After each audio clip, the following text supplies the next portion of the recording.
Greetings. I am Tom Murrow. Welcome to the celebration. We know you could be anywhere, so the fact that you're here today sharing your beautiful and wonderful gifts of your time and energy, it truly means the world to us. And I hope you know that always, always you are valued, you are loved, and you are appreciated just as you are. Oh, yes. Y'all already know, if you read the show notes, we have an amazing guest. I think this is your fourth time on the podcast. We got Amoja Sumler, aka Lil Tankie That Could, once known as MoMan, in the house. How are you doing, my dear, wonderful friend? I am lovely, man. Thank you so much for having me. Oh, it's an honor. It's an honor. Last time you were here, I believe, was when it was maybe like May or June 2020. Yeah, it's right before the pandemic. No, it's during that summer. Right. Yeah. Because that would have been about April. So yeah, fascinating. You had taught me the word virtue signaling. Yes, you've seen it now, right? Yes. I am so mad Beyonce didn't win. Are you more mad than Beyonce? Do you need to really be the 10,000th tweet saying this, or do you need to demonstrate fidelity? Virtue signaling. I mean, I think there was no more virtue signaling going on than the summer of 2020. Oh my God. It continues. It is what it is. You know, look, when you're really a good person, I say this all the time to my homies and motherfuckers, they hear me if they can. Being heroic often doesn't look heroic. Being heroic is taking a stance that people are not with. There's not tons of people, but it is the right thing, right? Being heroic, it requires a level of courage that is not the same as just carrying out the slogans of social justice that are already viral. You know what I'm saying? Like, you're not heroic to say Black Lives Matter, right? You're not. You're heroic to take in a Black person that has been unlawfully injured by the state, right? To provide them for some type of sustenance, because that's putting you at risk. You know what I'm saying? And it's not something you're going to put on Twitter. You know what I'm saying? I got a side up in here. Motherfuckers is looking, but I got her good. That's what's up. Hashtag, you know what I'm saying? Like, it's not the same, man. It's not the same. I like the bar that you just set. Like, I was running through my mind. And it's like, oh, you mean taking someone like Asada? Oh, okay, that level. That is a good bar. Yeah. It's real easy to be like, put Asada under 20. Oh, wow. What a incredible statement. First off, Asada would never want to be on American currency ever.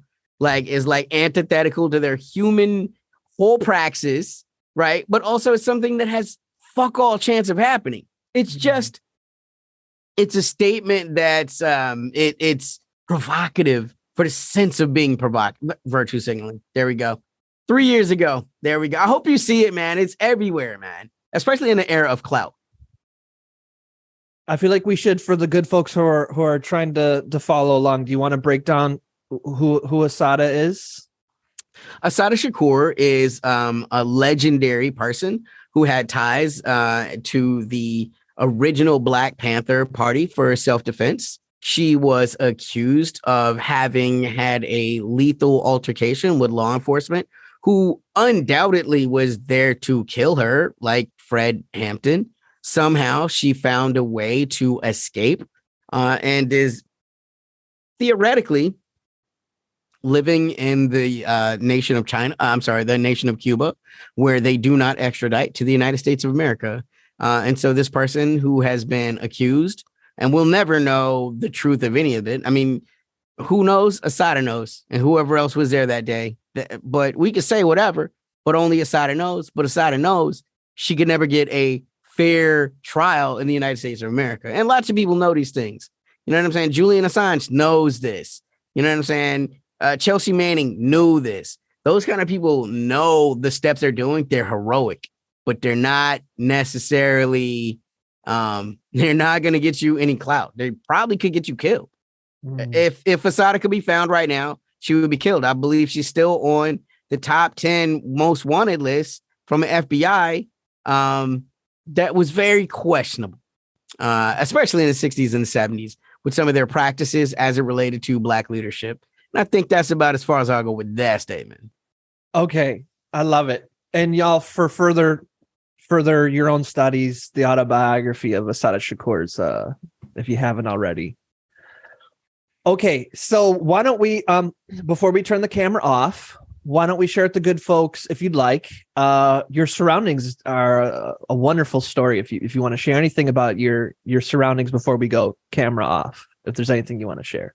Yeah, man. So this is the studios where we're doing a lot of the work with Inner City Left, which is the music label that me and TMK are working on, Virgin, throwing out some music. We got our podcast coming out from here, all of those different things, because we feel like that's really what represents what we do. We are the Inner City Left, which is a different type of leftist, right? Than, I'm not a Trotskyite. I'm not a Maoist. I'm not a Stalinist, right? My praxis is based upon the life shared experience of being a Black, Jewish, disabled man in the United States of America that grew up in the hood.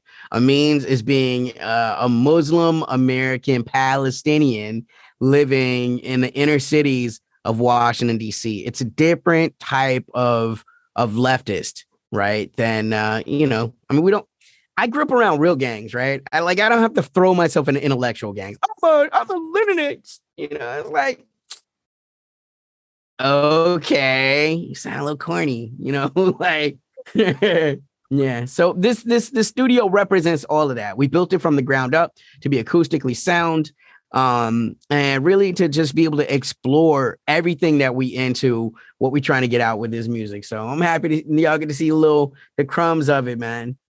Shall we? Yeah, let's do it. Intellectual gangs, right? Intellectual gangs. America, the whole thing about being polarized in America is an incredibly polarized culture is you create these dual possibilities, right? There's the left, there's the right, right? And in this world, in this binary, someone like a Democrat is to the left because a Republican has to be to the right. But that's not a real thing. Really, what you are is a Democrat, right? And that is your intellectual gang. Or you are a Republican, and that is your intellectual gang. When you can say things like blue no matter who, or better red than dead, right? That's not based on policy or praxis. That's saying whoever in my gang, I'm for. I recognize this because I grew up in the hood. You know what I'm saying? With the real red and the real blue. You know what I'm saying? And it's interesting because even in the American understanding of violence, right? If I had to ask you who is more dangerous, the Bloods or the Democrats, 95% of Americans would say the Bloods, they're a street gang, they shoot people. But the Democrats dropped nuclear weapons on the people of Japan. Like that represents a level of violence that no blood could ever hope to ascribe to. Like could never in their wildest dreams hope to live to be a part of. And so like when we're talking about what an intellectual gang is, it's easy, but they are, because often intellectual gangs have access to systemic power in ways that street people never do.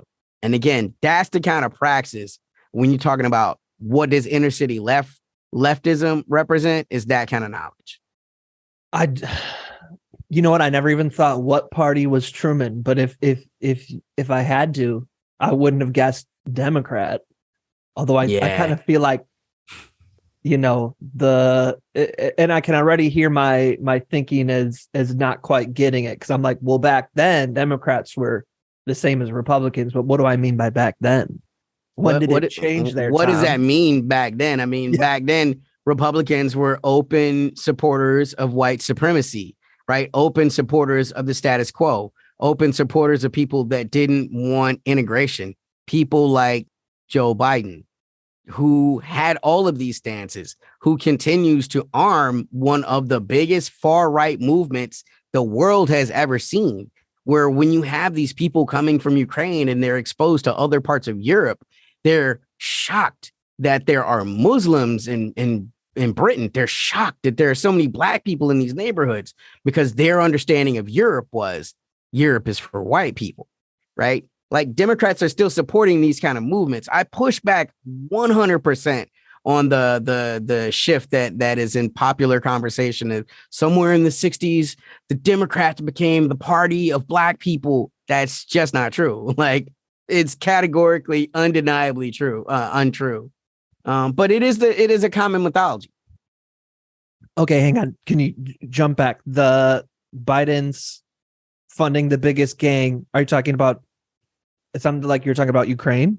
I am talking about members of the Azov Brigade, which are openly, unapologetically Nazis. Like this is as dangerous, I think, potentially as the arming of the Mujahideen and the Taliban in the 80s and the 70s. Like it's okay to dislike Russia. I get that. I understand where that comes from, but you can't, you have to be a little bit more politically savvy, right? Than to think the enemy of my enemy is my friend, right? That's not a grown up way to really conduct geopolitics. Wow, that's deep as hell. Okay, so this is kind of the parallel that I'm hearing you bring to my attention is kind of like this is like when we went into Afghanistan and was like, why don't we help the Taliban help us fight Russia? The Russians. It's absolutely the exact same thing. And 30 years from now, when there are global neo-Nazi movements, they will know they were bird-fed by the West. They were armed and taught how to use these weapons by the West. Do you see why this becomes a self-fulfilling prophecy of this kind of danger? These are people who, by and large, there's a joke, right, about the flag, right? And I don't want to get too deep into the geopolitics of Ukraine. It's just low-hanging fruit for Democrats or goodies, right? Like to push back on that. The flag is blue. The blue and blonde, right? Like that's open Nazi ideology. Blue eyes, blonde hair. That is not a conspiracy theory. They talk about it. The open accepted answer is, well, it's the blue skies and the blonde fields of wheat. But it just doesn't survive the tug test. I mean, this is literally what that culture is about right now. And it doesn't take a deep dive into Ukrainian culture to see how when the war popped off with the Russians, Black people trying to leave the Ukrainian nation were treated horribly. Indian people who were there for medical school were treated horribly. And it was on the news for a little bitty second. And then it was immediately gone because the people that had the priority to leave were the fertile white women that they had to remove from this theater of war, which in and of itself is an inherently, what's the word? It's the macho, the machismo. We must save. You know what I'm saying? Like we're supposed to be evolving past that mindset of like save the women and children. Right. Because they're weaker. You know what I'm saying? Like that's just patently untrue. Amanda Nunes would stomp the crap out of me and you together at the same time. You know what's interesting is this what you're talking about with Ukraine being Nazis. The only person I've heard talk about this is I have family members who are constantly texting me that are more definitely on the right side of things. Mm-hmm. And they're the ones who've been like, you need to stop supporting this. All those Ukrainians are the Ukraine war is about Nazis. It is, though. I mean, and Putin is, again, right? You don't have to believe the things that Putin says. But it is his literal stated objective to return safety to the Russian people who have suffered so much at the hands of Nazis. The Russian government suffered more than any other nation in the world under Nazism. Nation, not ethnicity, but nation. Tens of millions of Russians died in World War II. Like undeniably, the United States didn't defeat Nazism. Bolshevik Russia defeated Nazism. Like that is historically canon.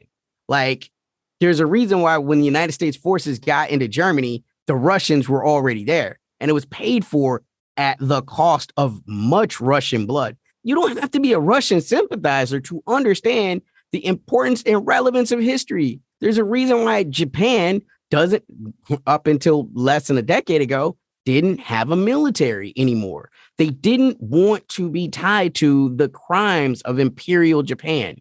There's a reason why why Japan is one of the number one non-proliferation nuclear states in the world, because they have suffered the violence of a nuclear attack, right? Like, using history to understand the motivations of a country is not radical. It's just common sense. Like, you don't have to like Russians to understand why Russians will be terribly threatened about Nazis on their borders. Whew. I'm trying to respond in real time while also having my mind just kind of broken apart here. Let me put it to you like this, in a very simple way. How realistically would you expect the United States to react to, let's say, a country like Mexico deciding to open up a military cooperation pact with the Chinese? Like, how well would that go over? Like, with the Chinese military supplying Mexicans military with non-NATO weapons, but weapons that have been honed to harm NATO assets. Because the exact inverse of that is what's happened to Russia. Like, when you look at how far the Iron Curtain has been rolled back, like, there was once a buffer from NATO forces. There is literally no buffer at this point. Like, you have to understand why nations behave the way nations do. And that's not even me trying to go down a big geopolitical path. I just want to use it as an example of like the danger of intellectual gangs, because we inherently trust Democrats. We don't poke at this too much, right? As a culture, we're used to seeing them as the goodies and Republicans as the baddies. But geopolitically, the West is violent, regardless as to who gets to steer the ship. The West is violent. What do you think that some of this is like, oh, some of the stuff I'm hearing you say sounds slightly similar to some of the stuff that I'm hearing people say from the gang that I am supposed to hate. So therefore it must be wrong. You must be also not. Is there some of this in there, you think? Of course. I mean, look, everybody gets to think what they want to think, right? I'm not here to shape your reality. I'm here to explain mine. You know what I'm saying? Like, that's the reality I come from. And once you understand, again, the only way you can threaten systems is by building coalitions. Look, I don't know where, again, right? Ideological purity. Why? Because your gang demanded it. Your gang demands I not talk to anybody on the other side. If you don't talk to people on the other side, you can't ever achieve understanding of their motives, much less peace, right? But again, I challenge anybody with my leftist credentials. Like, if you think like not funding Nazis is like a statement from, fascists, again, I don't know what to tell you historically. The fascists are winning. I mean, there's a literal fascist in Italy right now who, I mean, you know what I'm saying? The fascists are winning and they love what's happening in Ukraine right now. Some of this feels almost like tied to how we started this conversation on virtue signaling, that like, right, I can't in any way be seen to be questioning what's seen as the like righteous thing. You see what I'm saying? You see how bravery, again, is not something that looks like being courageous is not, it doesn't look like being heroic, doesn't look like a hero thing. The hero never looks heroic. You do something that everybody's questioning. Why the fuck are you doing this? Kind of like a prophet is never honored in their own land. And that is absolutely the same concept, because there's too much familiarity to see it as exceptional. Oh man, I've been knew Junebug. I knew Junebug since he was 12. I mean, you know what I'm saying? It's like, but also, yeah, no. So yeah, that's a lot of that, man, for sure.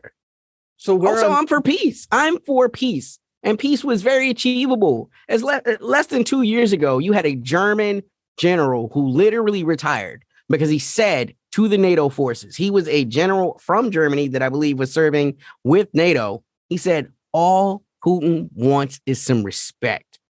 Is it worth it to go to war when all we have to do is show him respect? Before the invasion, the stated goal of Russia was to never have NATO missile defense. up against their borders, which goes back to the example I gave you. America would never allow even a sovereign nation like Mexico to have Chinese missile defense on their. They just would not do that. And you have no further to go than the Cuban Missile Crisis. Mm. The United States threatened to go to nuclear fucking war under the same circumstances as the Russians. And the Russians that have the world's largest nuclear deterrent have not used nuclear. But Lord knows that would be all over every piece of media had that happened. So then you have to look at Putin as someone a little bit to the left of fucking John F. Kennedy, again, a Democrat. Do you mind breaking that down? Well, John F. Kennedy was the president of the United States, and he was willing to go to nuclear war with the Soviet Union and Cuba to keep Cuba from having Russian missiles on their land because he saw it as an inherent threat to American national security. And then the Putin being to the left of him is because he's not doing that. He has not utilized a non-conventional deterrent. Mm. But he has access to it. I mean, again, when you talk about the game of war, which is a horrible game that no one should ever engage in, and this is really where the gist of my break comes from with this current policy is I am anti-war, period. You know what I'm saying?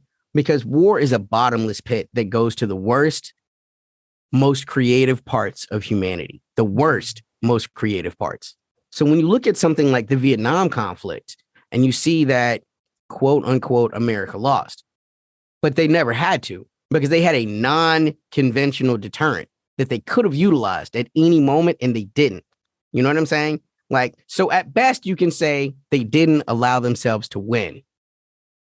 Russia, you could argue, is not allowing themselves to win. And thank God for that. Because I, as a person that is anti-war, do not want to see non-conventional weapons used in a theater of war ever again. This is I'm really grateful for you. I don't have quick responses because it's stuff that really makes me question the way I've formulated an opinion. It's okay. It's okay, right? Those kind of things, it's important, man. Like if you're saying something that's getting no pushback from anywhere, it's probably not a statement that threatens the state. And I don't want for the state to be threatened because Lord knows that is incredibly dangerous for a person like me, right? Or even a person like you, right? Because the state wins. I mean, it's like the house when you're gambling. The house always wins. Over a long enough timeline, the house fucking wins, right? It is not a productive episode to antagonize the state, especially when you understand the level of violence the state is capable of. I say this all the time about the thing that Malcolm X fundamentally understood about his opponent that Martin Luther King did not. Martin Luther King could look up to someone like Gandhi, who, by the way, incredibly problematic, deeply racist character. And that would take a whole show to go into. Just all kinds of problems with Gandhi, right? But Gandhi understood the forces he was dealing with was the British.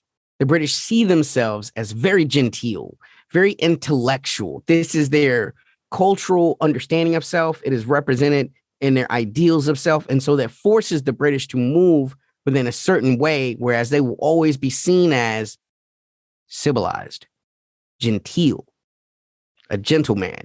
A gentleman does not shoot an unarmed protester, even though the British Empire is, again, probably the second most violent empire in the history of humanity, far eclipsing the Romans, right?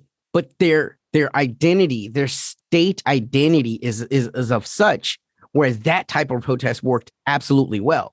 Malcolm X understood that American Westerners have no such compunction. They don't see themselves in that way. They see themselves as the toughest guys, the smartest guys, the strongest guys, right? That's a very different identity. And that identity values valor overall. So nonviolence in the face of an opponent that seeks for valorous battle, it puts you in an inherently dangerous position because you're dealing with an enemy that will kill you. For every Tiananmen Square that the West and so-called liberals like to bring up with China, I have a Kent State in the United States of America. I mean, these things happen here. Like, we don't have to talk about what happens in other parts of the world. By the way, very few of us have any way of impacting in any real way. I don't have to talk about supposedly what's happening to the Uyghurs when, as a Black man from the inner city,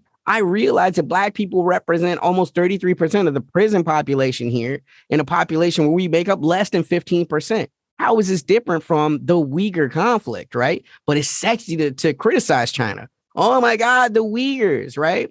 It's not sexy to criticize the United States. Oh my God, Black internment. You're seen as something as a radical when you even talk abolition, and that's even in leftist circles these days. Well, we have to have a way to punish people.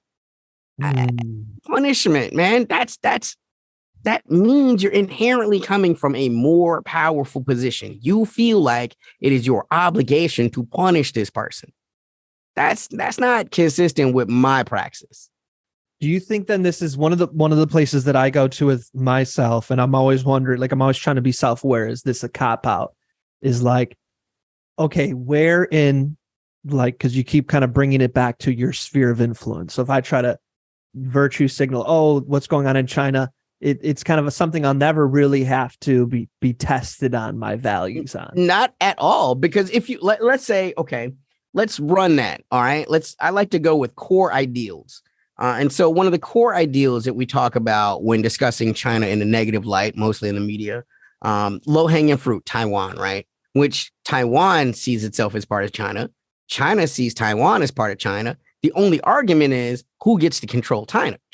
Because if you understand the Chinese Civil War, which, by the way, happened less than 100 years ago, the people that are in Taiwan were in the mainland. They retreated when they were losing the Civil War. We're not talking about some ethnic people that have, like, you can kind of make these debates about Tibet, right? But you absolutely cannot make these debates about Taiwan, where if General Chiang Kai-shek, who, by the way, was at best, let's say, a Western sympathizer. That's the kindest I can be about General Chiang Kai-shek, right? If he had won, it would be the Maoist on it would be the Maoist on Taiwan, because they would have retreated there, right? But because they lost, they're there. So when you're talking about them being their own nation and these places having the right to determine their own sovereignty, if you believe that truly, then you should be much stronger for the Puerto Rico sovereignty movement. You should be much stronger for the Hawaii sovereignty movement. Hawaii never wanted to be a state in the United States. Puerto Rico will never be allowed to be a state in the United States. You should be for the Guam, right? But that doesn't happen. Those criticisms, you never see a person go all the way with that. They just stay with, well, what China's doing to Taiwan is wrong. Okay, let's turn that lens. Let's take that same praxis and look at where we are. Because if there's any place where you have any possibility of making a change, it is the environment you live in. And if you've already given that up, that tells me you yourself recognize this is not up for debate, which means you're not in quite as democratic a place as you think. I go back again to the intellectual gain of the Democrats. Why can't we get any of the legislation across? Well, there are 50 Republicans in the Senate, and there are 50 Democrats, or there are 51 Democrats and 49 Republicans. So you don't have the mathematical win, right? But that could happen immediately. The Senate and the House of Representatives could be put out of reach for Republicans instantly by making Puerto Rico and DC states. That is 4 guaranteed Democratic senators and countless House of Reps that have been added that would immediately unseat the balance, right? But they don't want to do that because their argument is the status quo. The status quo argument is never a progressive argument. And so that inherently invalidates them as being a leftist position. So now we can't get guaranteed abortion rights for feminists all across the United States. We can't get guaranteed legislation to ensure LGBTQ have the right to marry everywhere in the country because we have this congressional deadlock that the Democrats are completely unwilling to act on that would set this in their favor forever. But it's easier to have, right, to do nothing about it and let the Republicans say, oh, this is bad. And you say Republicans are bad, but you have power to counteract this and you don't. So then with like when we keep zooming in, is it a cop out or is it a valid process to say not just in your country, but in your own life? How are you in your own life treating yourself and other people in a way that are in alignment with these values that we're talking about? Is that, do you think, also a part of the, trying to create a world free from oppression and war, or is that starting to become a cop out when you go too much to the individual? Look, the individual is responsible for the choices of the individual, but real harm comes from systems. So when people criticize other people overwhelmingly, you criticize people with less societal privilege or power to defend themselves than you, right? So that's inherently a bully act, right? That's not progressive. It's not creating a safer space. It's not doing any of those things, right? So like, yeah, we want individuals to do good, but you know what you do? How you do that? You model that behavior. When people fall off, you pull them aside privately. You talk about the ways that they fail. You help them have access to ways where they will not fail you again. And if you reach a point where you don't want to work, you can say, I did this. You can say to yourself, I know for a fact this person knows that this action is wrong because I talked to them about this particular harm. But going on the internet and being like, oh, fucking Joe Rogan, you know what I'm saying? Like, you don't know Joe. Like, you don't know him. So he doesn't give a fuck about what you say, right? You're not going to have any impact on changing his behavior, but you will look real cool with all your liberal friends, all your quote unquote leftist friends. You're like, oh, deplatform dude. It's like, bro, this motherfucker is about to be like, he's got hundreds of millions of dollars. Like, you're not going to be able to damage this person, right? But what's more important than even someone as, in my opinion, as fucked up as Joe Rogan is like, who keeps putting these people in these positions to win? Like, Joe's been in a position to win his whole life, from the Fear Factor show to, he goes on hunting trips with Steve Ranella. He's been one of the lead commentators for UFC for more than a decade. You know what I'm saying? Like, those systems are why he can't lose. And Joe Rogan is just the racist you heard about. Okay, so we're getting near the top of this one, and then we'll split into another episode. So is there anything you want to share before we do our closing ritual? Anything you kind of want to wrap up with? We'll come back again next week. But is there anything that's on your heart you want to put into this episode before we wrap it up? And that is this. I am loving making music. The people in music are so much more honest about who they are and what they're trying to attain that I've found this community so much less pretentious than the world of poetry that I came from, that sometimes I just feel blessed and silly for not having made this switch a decade ago. Okay, we're going to pick up the next episode. We're going to jump right into the music then. So, okay, we'll do that for the next episode. Let's do our closing ritual because I'm excited to jump into the music. So our closing ritual is, first of all, where can the good folks out there, if you'd like them to support you, share love with you, where can they do that? Man, there are a couple of places.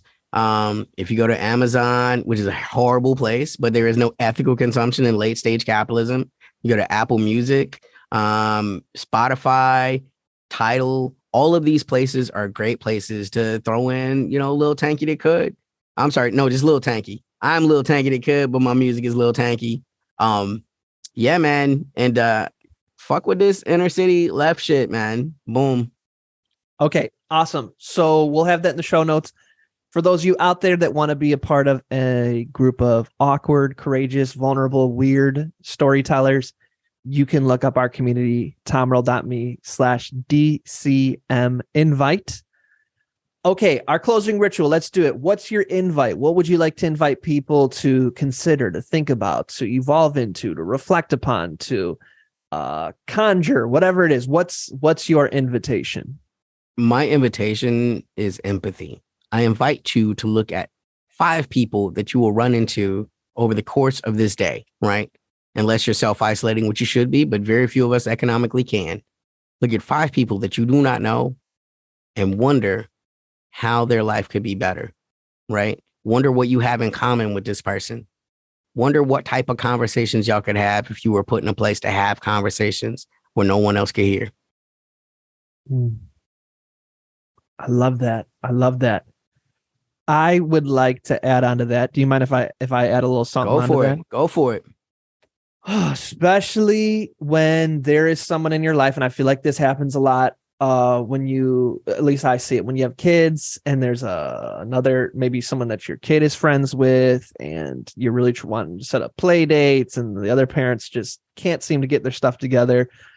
Or if even just friends, when friends just can't seem to get their stuff together to hang out, y'all, you just don't know what's going on in that person's life. As much as you can, try to assume best intentions. Try to assume best intentions and just send them love. Try not to take it personal. Okay, so let's close this episode out. Oh my God, I am so excited that we get to keep doing another one of these. So, folks, join us next week where we will be back again, and we're going to jump right into Lil Tankie's music.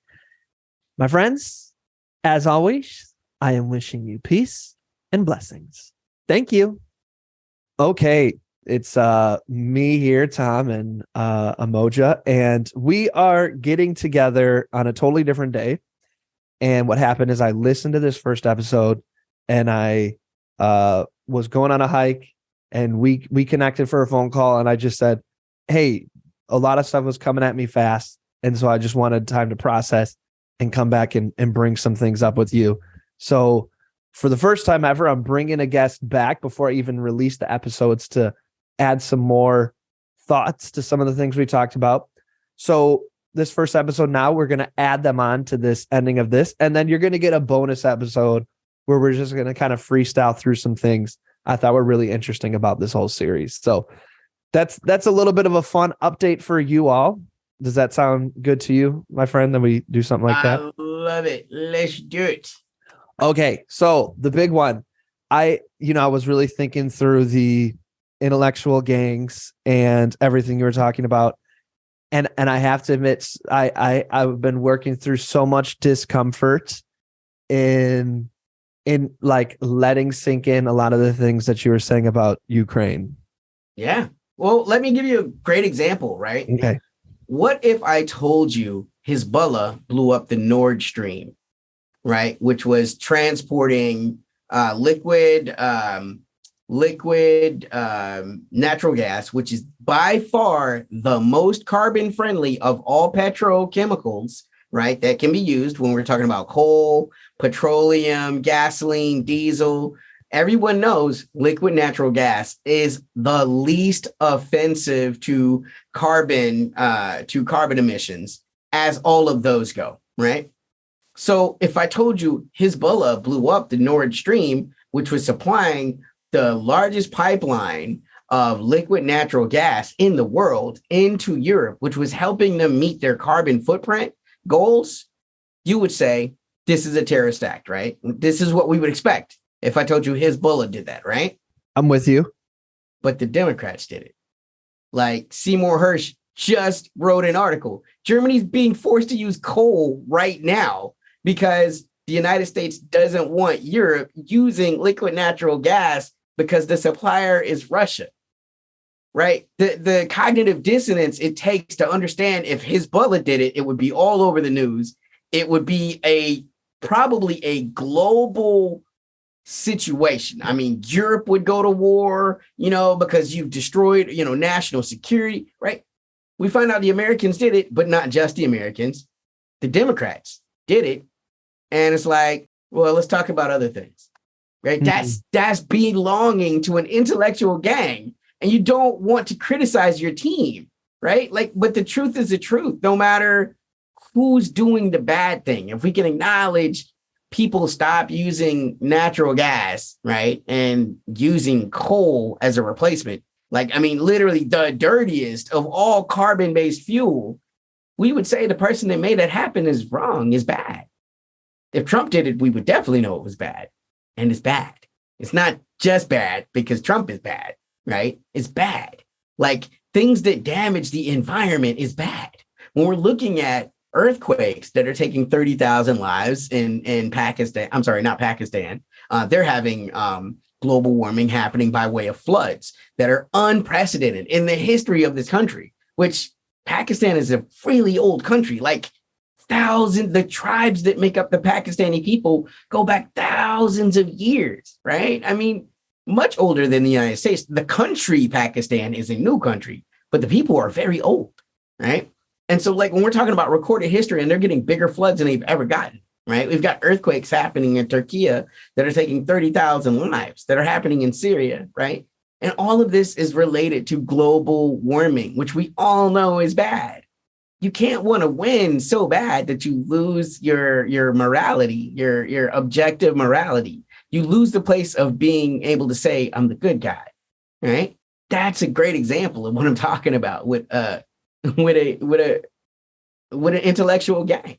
But also, I believe it was February 21st, Putin gave a speech about, why, once again, he's reiterating the means and the objections that the Russian people have. Now, again, you can choose to disregard what he says, but I think it's at least important to listen specifically to what he says. It was the casus belli that caused this aggression.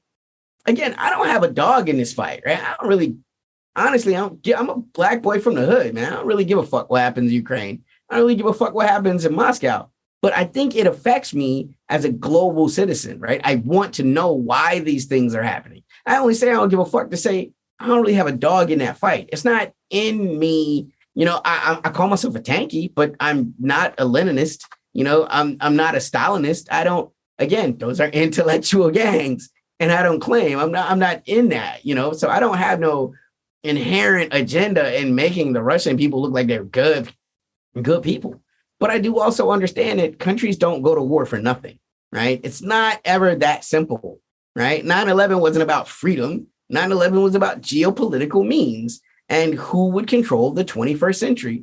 If we could talk about these things in an intellectual way, I think as a population, we would be better prepared to handle what is happening and why it's happening, but also we would know what is happening often in our names.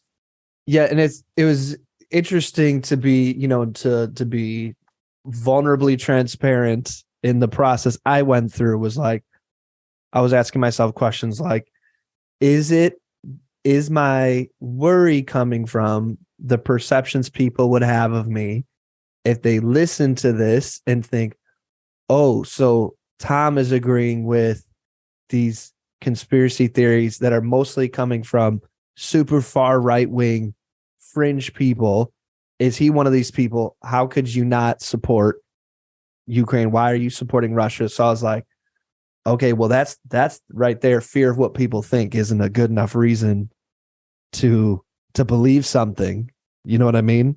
Absolutely. And again, I am as far to the left as it goes, man. Ask me. How you can prove it? I don't feel like anyone should have to pay for healthcare. I feel like everyone should be able to go to college for free. I feel like everybody should have a library card. I feel like no one should have to join the military if they don't want to. These are definitely not far right views. I am super anti-war. Like, I don't know how much more I openly call myself a communist. You know what I'm saying? Like, these are not far right views and they're not conspiracy theory because you can research them if you go away from American media, even places like Al Jazeera, which are not hotbeds of Western thought, but clearly not Bolshevik either. They talk about these things. They put it out there. It's just, again, as Americans, we're so conditioned, right, in our supremacy. We only even seek American news sources as if 6 billionaires don't control 95% of the news, whether we're talking about digital, print, whether we're talking about what's on television, right? So automatically, that's not necessarily a great source. I mean, MSNBC for the longest time was owned by General Electric, which makes their biggest client is the Department of Defense. I mean, how fucking leftist are they ever going to be? Mm-hmm. And I was listening to what you're talking through, because even in the podcast, you're like, look, I'm not trying to get into a whole Ukraine breakdown. I'm anti-war. Right. And that's kind of was the thing for me is like, what I'm hearing you say is if we're anti-war, that war could have been avoided, and War could have been avoided. Several people said this. There were generals in Germany that said, literally, all we have to do is give Putin a little fucking respect. And they got fired for saying that shit before the war happened. And then I think it's tough because you think of, and this could just be totally me swallowing the propaganda, but you think of like Putin doesn't seem like this like upholder of human rights and equity and political freedoms. So it feels tough. Like, right. But that's not what he's saying, right? That's not his stated goal. His stated goal is quite simple. He's saying, literally, I will never let Russia come under attack from Nazis again. He's not saying, I'm here to champion for human rights and human dignity. This is what I'm saying. You see what I'm saying? Like, Putin is not some great guy. I'm not here to advocate for Putin, but I'm telling you quite simply what he's saying his goals are very simple goals. Like, no one on the left should be against someone fighting the rise of militarized Nazism. Now, the question remains, do you believe the Ukrainians are Nazis? Yes or no? And that's for everyone on their own to do the research. But I encourage you, do research. Research the Azov Brigade. Research literally what their stated goals are. But research them on something other than American news media, because you'll get much different stories. And that's kind of, I started to research that, and that seems to be what I'm finding is you have like letters published by scholars and people who study genocide saying Ukraine has fringe right-wing Nazis, just like a lot of places, but it's not the majority. And then I was looking at places you were sending me, and I'm seeing something totally different. Yeah. I mean, the Azov Brigade literally wears the SS Waffen insignia. I mean, that's not a fringe unit. That's literally their special forces. That's the people we're sending NATO supplies to. This is why Germany had huge reservations. I mean, look at German media. They've talked about this. This is what the anti-war left in Germany is talking about right now. Why are we supplying known stated Nazis? Now, is that to say everyone from Ukraine harbors these beliefs? No, but you did elect people and arm people that believe this way. So, if you're kind of for arming Nazis, it kind of makes you a Nazi, in my opinion. If you believe, again, that the Azov Brigade and those forces are Nazi sympathizers, at best, sympathizers. To me, it shouldn't even be controversial because this is what they've said. There are videos of people that run the Azov Brigade saying these things. This is like people wanting pushback, right? And saying things like, well, Islam is a religion of peace. Yes, it is. But not as it's practiced by the stated goals of the Taliban, right? Al-Qaeda has a very different understanding of Islam. It's not a criticism of Islam. It is a specific criticism of Al-Qaeda or the Taliban, right? Like, that's what you get into when you talk about the Azov Brigade, which is not a fringe group. They're literally the fighting force of Ukraine. So I think the other like layer to this is when I think of, I don't know tons and tons of people from Ukraine, but I do have people that I care about who are from there. And when I talk to them, it's like, look, we're suffering. We need help. And then when I talk to folks who are Russian, they're like, we're embarrassed by this war. We shouldn't be in the war. So like firsthand accounts like that make it like tough to feel, right. Almost, right. And when you meet Cubans in America, most of them hate Fidel Castro because most of them are coming from families that were displaced or directly resulted in loss, right? That's why they left. That's the egress. That's the kind of Ukrainian that you're going to be talking to in the West. That's the kind of Russian that would be talking to a liberal, a left-leaning liberal in the West, right? So like you're already getting something that's like you'll find Venezuelans in America that hate Hugo Chavez. Venezuelans in Venezuela feel a little bit different about Hugo Chavez. You know what I'm saying? Like Russians in Russia feel a little bit different. But it's also important to remember the difference between experiential truth, which is the truth that individuals face, as opposed to endemic truths, right? Like most white people in their experience, right, would say haven't committed acts of overt racism. but you're part of a system that endemically creates this. And that's the difference between an experiential truth. I personally never called nobody a nigga, right?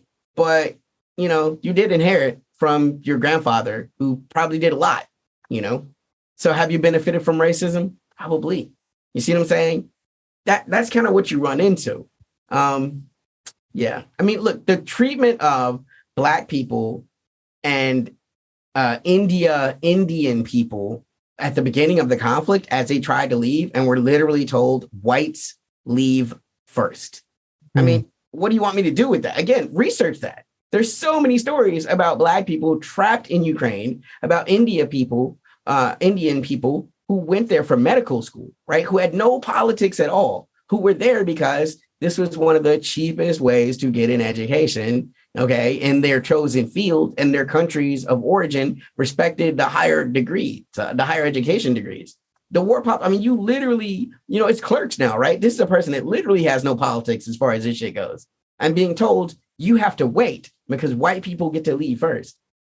I know you've seen the reports that even the BBC has done about Ukrainian refugees who have went to Britain that are not meshing well with the British people that live there because they're just too racist. They're not okay seeing Muslims in the neighborhood. They're not okay seeing Black people in their neighborhoods, feeling like that's inherently a less safe neighborhood.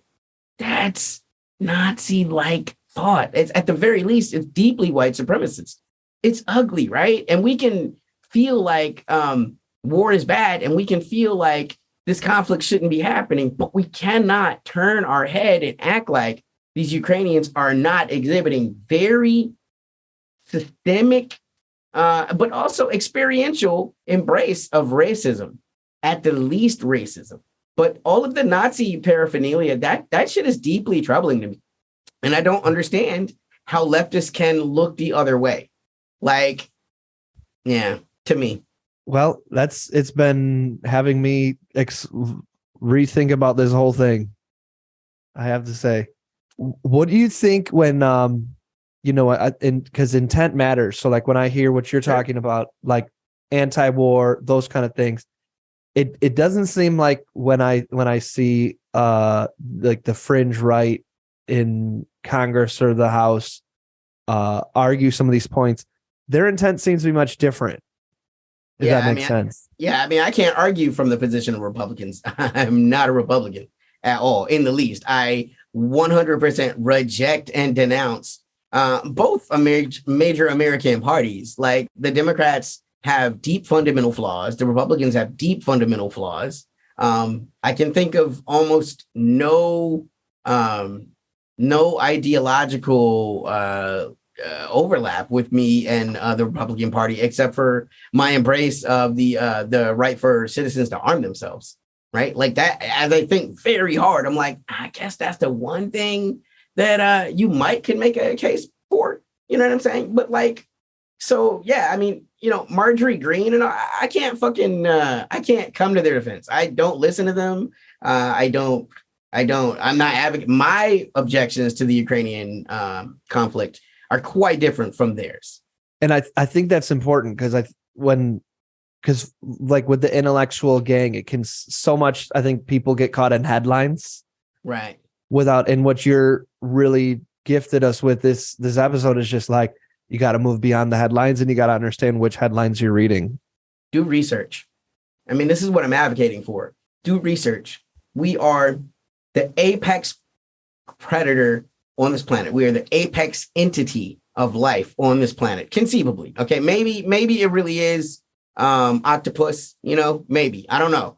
But if it's not octopus or elephants, it's us, right? And opposable thumbs, it makes us very clever and very dangerous, right? So, as the intellectual, we are the height of intellect on this planet. Use that gift, man. Research. Come to your own conclusions.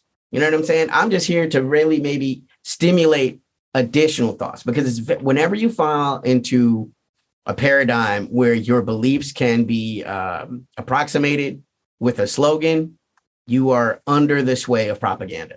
That's period. Whatever that is. Blue no matter who. That's propaganda. I mean, that's propaganda. because I'm not a Democrat. So blue, no matter who, has no sway over me. For me, the thing that's important always is, what are your policy positions? If I would have had a president run for office and tell me he would decrease European reliance on liquid natural gas, forcing them to go back to coal, I would say this is a policy point I'm not willing to vote for. I don't really care why you got to that conclusion, but for me, that's a no. When we all understand there's nothing more dangerous than climate change right now. It can't be more short-sighted to win a war, to cause a literal ecological disaster, right? To win a war, maybe win a war, because the war, it didn't even win the war. Yeah, it's one of the things that one of the spiritual teachers I appreciate talks about how war is a mindset. And I think that a lot of like what you brought up for me in this episode was like, okay, I get where I'm coming from and saying like, I have feelings of support for Ukraine, and also exploring that from all the things you're saying and understanding, well, what does that look like if you're going to use the lens of anti-war? Yeah, because supporting Ukraine means arming them and allowing this conflict that's already dangerous to continue. The quickest way to peace, seriously, 100% fact. The quickest way to peace right now is to stop arming the Ukrainians, because it would force them to the peace table. Here's the facts. A country like Ukraine can never defeat a country like Russia. Okay? The only thing you can do is extend the conflict by inflating their ability and capacity to fight. It's the same way a country like Canada could never really defeat a country like the United States. They just couldn't do it. They don't have the population. They don't have the demographics. They don't have the technology, right? But more than that, they don't have the culture.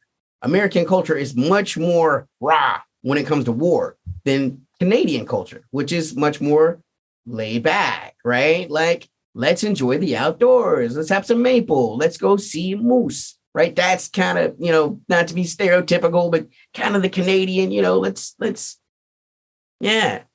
kind of, but American is like masculine, macho, we win the war, right? So like there would never be a way for a country like Canada to defeat militarily a country like the United States.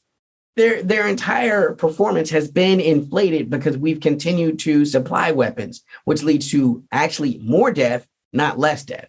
Because what happens, right? If you find yourself in a place where someone has a gun and you don't have a gun, you try to make peace. But if you have a gun, you're probably going to try to, maybe I can, and that's where you're going to be. That's literally war. But now multiply the scale times 1 million. It's not a personal conflict, right? This is an intercultural conflict, and this is ugly. And these things are all like the best thing to do is to not be involved. Imagine if Europe would have been supplying the Confederacy during the Civil War. How much longer would that conflict have struck out? The Confederate States of America felt like they were their own nation, right? Ukraine was literally carved from the Soviet Union. It did not exist before 1990. We're not even talking about a young country like the United States, which is 400 plus years old. We're talking about a country that's literally not 50 years old. It was literally carved. I mean, the Israeli Palestinian conflict has raged on longer than Ukraine has even existed, right? So what we're talking about is an arbitrary line of what constitutes Ukraine and what doesn't constitute Ukraine. And those lines were originally drawn by the Soviets.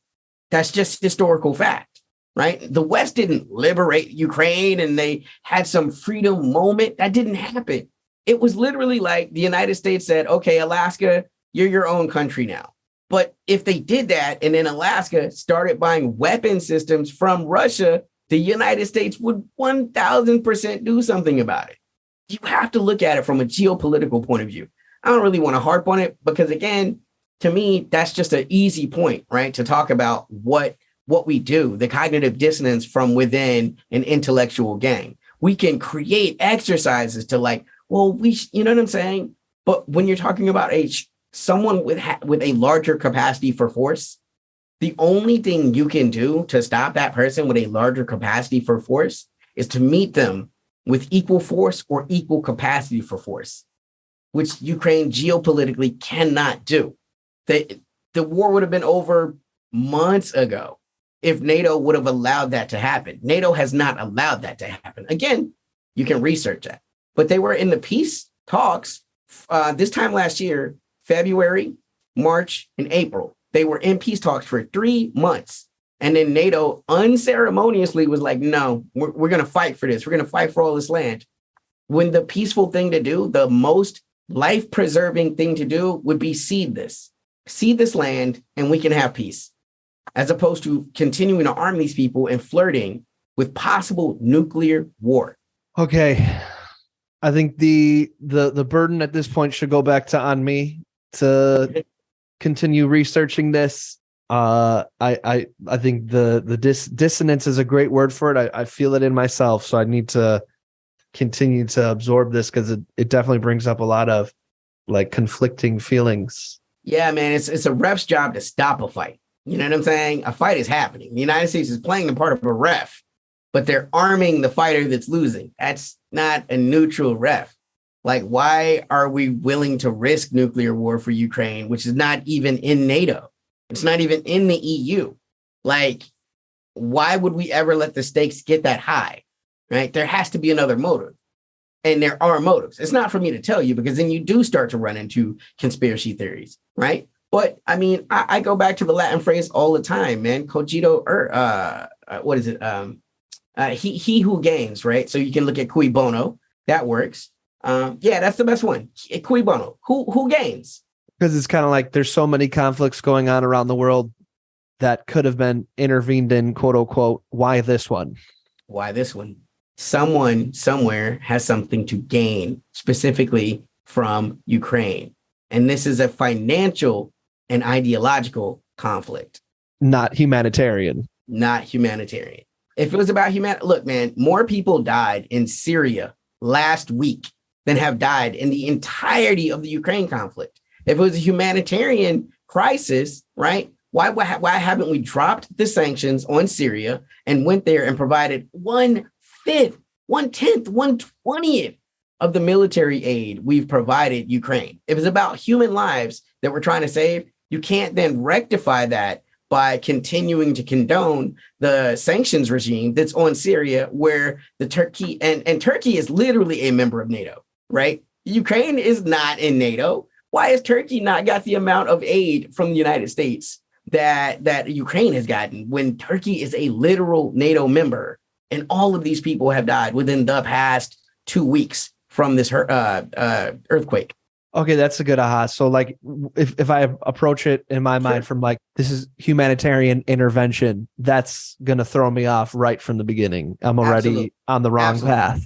I literally cannot remember the last war that began over humanitarian concerns. Geopolitics doesn't work that way. Someone has to gain. It's a zero-sum game. Geopolitics is someone loses, someone wins.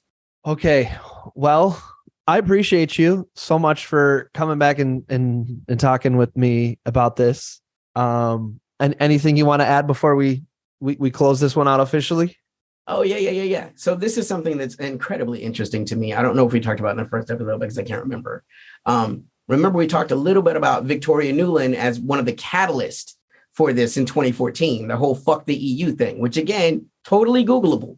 Go to YouTube, put in Victoria Nuland and fuck the EU, and you will find that. Like, explain to me why an ambassador in the Obama administration would ever talk that way about a partner as important as the European Union. Okay? Right. Now, who did Seymour Hersh say was in those planning missions for the whole Nord Stream? It was the Secretary of State, who we all know, and Victoria Nuland. Once again, connected to Ukraine. She's just always, if there's something going on with Ukraine, Victoria Nuland is connected to it. And we have to ask ourselves why. How could a person that had such embarrassing, like, for an ambassador to say, fuck you. I mean, I don't need to explain to you how undiplomatic that is in the world of diplomatic language. how could that person then find themselves back in a extremely powerful position in the United States government again, under United States administration, except that this person has a role to play and they do that role? Mm. Condoleezza Rice was brought in under W because she was a specialist in Russian affairs. And so when they're, because again, under W, it's like, well, the only real threat still is Russia. So I need you in to be my national security advisor as we move into the Middle East. Keep me informed as to what are the possible reactions of the Russian Federation, right? That's the role that Condoleezza Rice played. That's what she has her PhD in. What is Victoria Nuland's role in this administration? And why is she consistently connected to this Ukraine conflict? That's the last thing I had on that one. All right. Okay, folks. Well, this gives you a good insight. Next 3 episodes. Each episode varies. It's completely different what we talk about each episode. And then we're going to have a bonus episode at the end where we're going to kind of share our reactions to everything. So lots of special treats for you here. And please support Lil Tankie and their music. That would mean so much because this is so generous of you, not only to do 2.5 hours of recording, but then to come back and share your thoughts. No doubt, no doubt. I mean, it all leads to the music. It really does. It leads you to understand why I have the takes that I have in my music and why I pursue the kind of music that I do that seems to be sans a certain level of expected respectability, right? Mm-hmm. Which is, again, is a veneer for palatability for the white gays. What was the last part? It's palatability for what? Palatability, respectability, right? Is this veneer. It's this code for acceptability to the white gaze. Mm. There are certain things that are seen as impolite to do because they're not necessarily conventionally respectable in the gaze of white culture. But I come from a culture that exists inside of white culture, but not of white culture. It's like a stone in a river. I am surrounded by this river, but I remain the stone. The stone is blackness, and that's where my core responsibilities come from, which look very different from mainstream. I love that. That's a very lyrical way of explaining that. Okay, well, why don't we pick up there? Because there were some things that you said that spoke to this a lot during the 4 episodes. We'll pick up there in the bonus. Does that sound good? I love it. All right, y'all. Enjoy the next 3 more weeks with Amoja Sumler, aka Lil Tankie, once known as MoMan. As always, we're wishing you peace and blessings. Thank you. One more thing. I'd love to continue the conversation. Feel free to join me at tomearl.com/join. Subscribe below, or let's connect on social media. Tom Earl Artist. Thanks again for watching.